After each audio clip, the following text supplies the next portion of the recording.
Hello BCom students, welcome back to my YouTube channel. आज का हमारा जो लेक्चर होगा, ये लेक्चर नंबर हमारा रहेगा सिक्स्थ। क्लियर। तो अब तक हमने कितने लेक्चर्स कर दिए थे?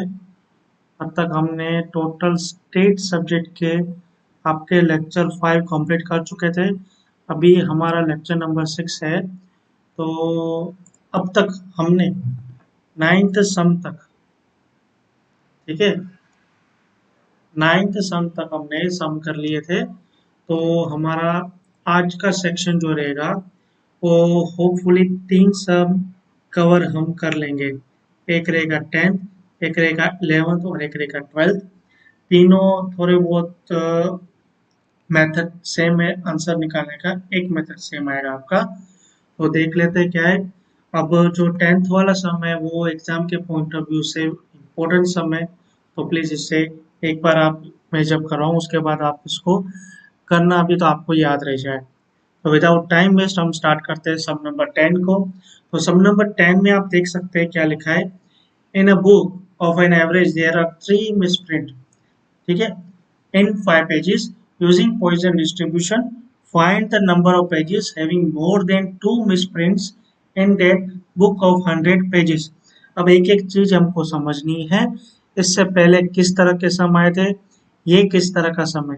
जब तक आप क्वेश्चंस को डिवाइड करके समझ नहीं पाओगे कि कौन सा क्वेश्चन किस तरह से आ रहा है, तब तक आप सम सॉल्व नहीं कर पाओगे। अभी तक मैं आपको यहाँ पे दिखाऊं तो आपको 3% लिखा हुआ आ रहा था। तो हम क्या कर रहे थे, इजीली जो भी आपका एन था उसको इंटू 3%, जो भी मतलब 4%, 5% जो भी दिया गया हो उससे हम इंटू करते थे, तो आपका एम आ जाता था। लेकिन यहाँ पे 10th वाले सम में आप देखोगे कि आपको कोई भी परसेंटेज नहीं दिया गया है। क्लियर। तो परसेंटेज नहीं दिया गया है तो आप यहाँ पे मीन कैसे निकालोगे। दूसरी बात, यहाँ पे आपको एवरेज वर्ड दिया गया है।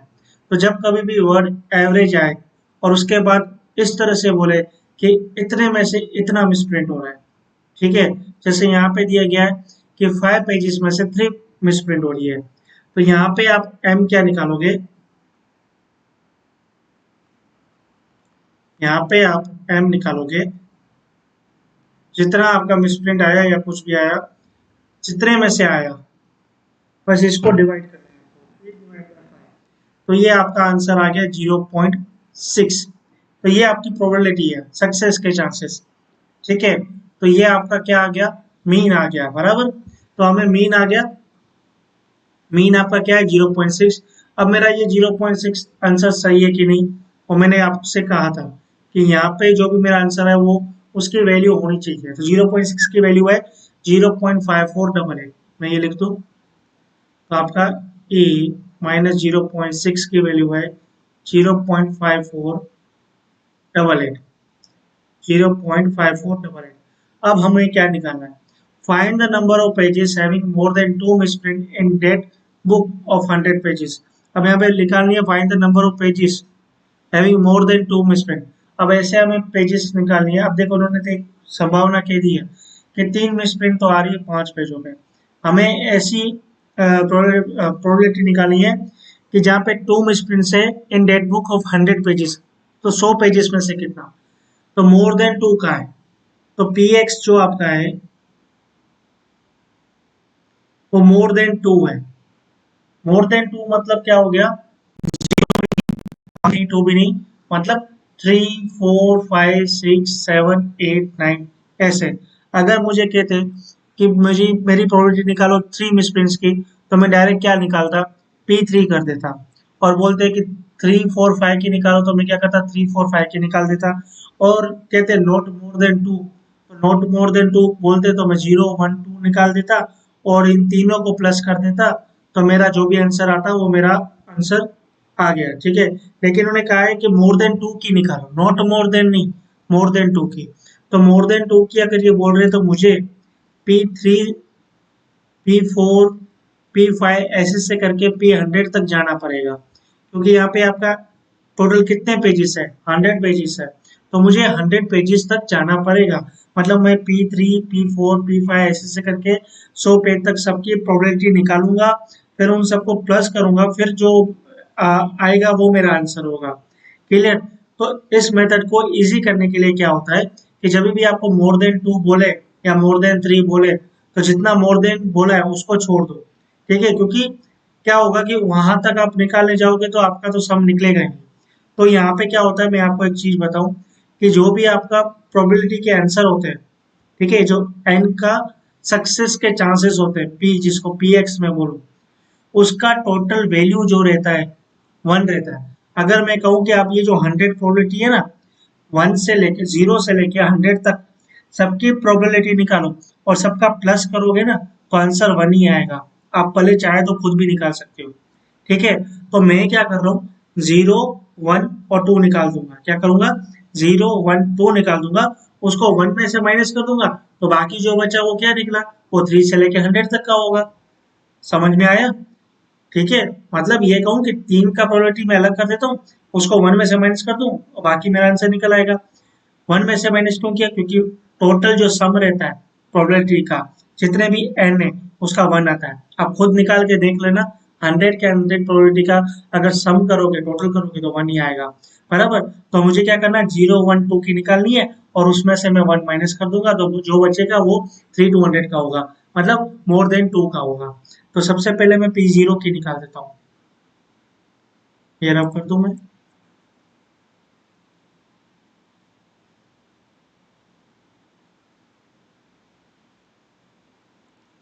यहाँ पे मैं पी जीरो निकालता हूँ, तो आपको पता होगा e minus m into m raise to x divided by x factorial. तो आपका ई माइनस 0.6 इंटू एम आपका क्या है, 0.6 रेस टू जीरो, क्योंकि जीरो निकाल रहे हैं, जीरो का फैक्टोरियल। तो ई माइनस 0.6 का वैल्यू क्या है, 0.5488 इंटू वन आएगा डिवाइड बाय वन, मतलब 0.5488। ये आपका पहला पी जीरो आ गया। अब पी वन निकालते हैं। पी वन क्या आ जाएगा, डायरेक्ट वैल्यू में डाल देता हूँ, ई माइनस एम की वैल्यू क्या है, 0.5488 इंटू एम क्या है आपका 0.6, ऊपर वन डिवाइड बाय वन का फैक्टोरियल। तो ये हो गया 0.5488 इंटू 0.6, डिवाइड में वन लिखने की मेरे को जरूरत नहीं है क्योंकि आंसर वन ही आएगा। तो 0.5488 इंटू 0.6 करूंगा मैं, ये 0.06 है कि 06 है, सही है 0.6 है। तो 0.5488 इंटू 0.6 करूंगा तो मेरा आंसर आएगा 0.32928। क्लियर। अब इस तरह से मैं निकालता हूँ पी टू। तो मेरा पी टू क्या आएगा, 0.5488 into 0.6 raise to two divided by two का फैक्टोरियल। तो 0.5488 इंटू 0.66 करो, 0.6 तो 0.36 आया डिवाइडेड बाय टू। तो 0.5488 इंटू 0.36 डिवाइडेड बाय टू, तो ये आपका आया 0.098784। अब मैं क्या करूंगा, जो पी एक्स है, एक सेकंड,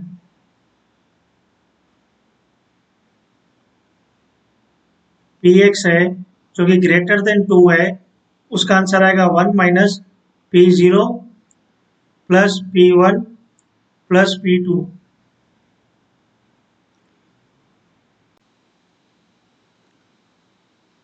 यहाँ पे 1 माइनस पी जीरो क्या है आपका 0.5488 प्लस 0.32928 प्लस 0.098784। तो 1 माइनस 0.5488 प्लस 0.32928 प्लस 0.098784। ये आपका आंसर आया 0.976864। तो इसको मैं लिख सकता हूँ 1.0977। तो 1 माइनस कर दो मैं इसको से,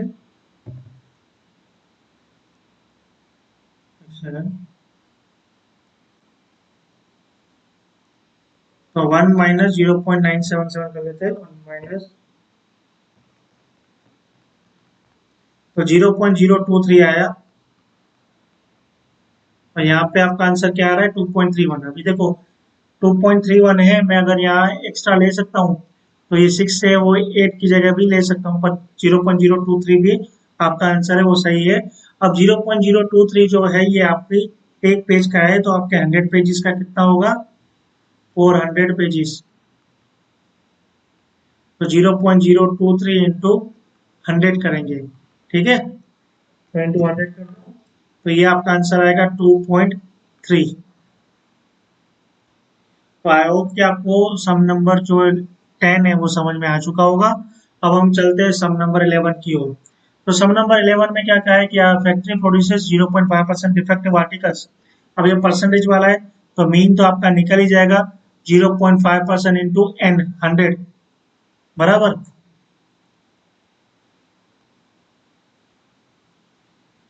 100 इंटू यहाँ पे मीन क्या आएगा आपका एन इंटू पी।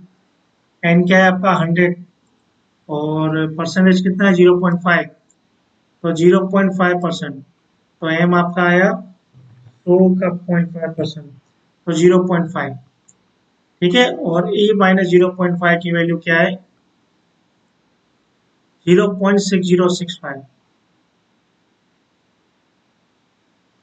अब आपको क्या निकालना है, find the probability getting two or more defective articles. अब देखो इन्होंने ये नहीं बोला मोर देन टू। अगर मोर देन टू बोलते, ठीक है, अगर पी एक्स आपका मोर देन टू होता तो आप क्या करोगे, पी जीरो निकालोगे, पी वन निकालोगे, पी टू निकालोगे और उसको वन में से माइनस कर दोगे, तो आपकी जितने भी रिमेनिंग एन होते हैं उसकी प्रोबेबिलिटी निकल आती है। लेकिन यहाँ पे क्या बोला है, यहाँ पे क्या बोला चलो देखते हैं।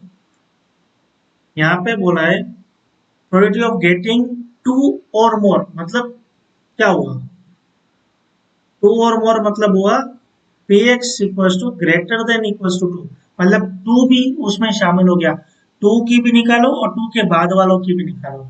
तो यहाँ पे हमको क्या करना है, टू और टू के बाद वाले की निकालेंगे तो काफी नंबर हो जाते हैं, तो हम क्या निकालेंगे, जीरो की निकालेंगे, वन की निकालेंगे और उसमें से वन को माइनस कर देंगे, ठीक है, one minus P zero plus P one. तो पी जीरो यहाँ पे आपका तो यही आ जाएगा 0.6065। अब तो आप होशियार हो चुके होंगे कैसे निकालना है डायरेक्टली। और पी वन क्या आ गया होगा 0.6065 इंटू एम, 0.5 का रेस टू वन, तो वन ही आएगा और नीचे वन का फैक्टर है, तो 0.6065 इंटू 0.5 करें तो आपका आंसर आया 0.30325। तो वन माइनस पी जीरो क्या है आपका 0.6065 प्लस 0.30325, तो वन माइनस 0.6065 प्लस 0.30225, तो ये आया 0.90975। वन माइनस कर दो, आपका आंसर आया 0.09025। तो थ्री डिजिट में कर दो तो 903, 5 है तो ये 3 हो गया, क्लियर। 0.0902 ही है आंसर आपका, मैंने 3 किया, 902 भी लिख सकते हो, 3 भी लिख सकते हो, क्लियर। तो आपका सम नंबर 11 है वो भी कंप्लीट हो चुका है। अब सम नंबर 12 करते हैं, बहुत ही इजी सम है। A random variable x follows Poisson distribution with mean 2। तो यहाँ पे आपको मीन तो दे ही दिया है, ठीक है, आंसर 12। m तो आपको 2 मिल गया है। प्रोबेबिलिटी किसकी निकालनी है, x equals to greater than equals to one, मतलब वन भी काउंट करना है। x जो है आपका greater than equals to one है, मतलब वन भी काउंट हो गया। तो क्या करेंगे, जीरो निकालो और उसको वन में से माइनस कर दो, जो भी आंसर आया वो P X greater than equals to one हो गया, ठीक है। तो यहाँ पे e माइनस टू की तो वैल्यू आपको दी गई है 0.1353। तो P X greater than equals to one की वैल्यू होती है वन माइनस पी जीरो। अब पी जीरो तो यही होता है, तो इसको सिंपली वन में से माइनस कर दे, तो हम आपका आंसर आया 0.8647। आ गया 0.8647। तो आपके सम नंबर 10, 11, 12 ये वीडियो के साथ ओवर हो चुके हैं। नेक्स्ट चैप्टर नेक्स्ट लेक्चर में हम नेक्स्ट सम की ओर मिलेंगे। ओके, टॉपिक यही रहेगा पॉइजन डिस्ट्रीब्यूशन। आई होप कि ये चैप्टर आपका ये वीक या नेक्स्ट वीक कंप्लीट हो जाए। ओके, चलो टाटा बाय बाय।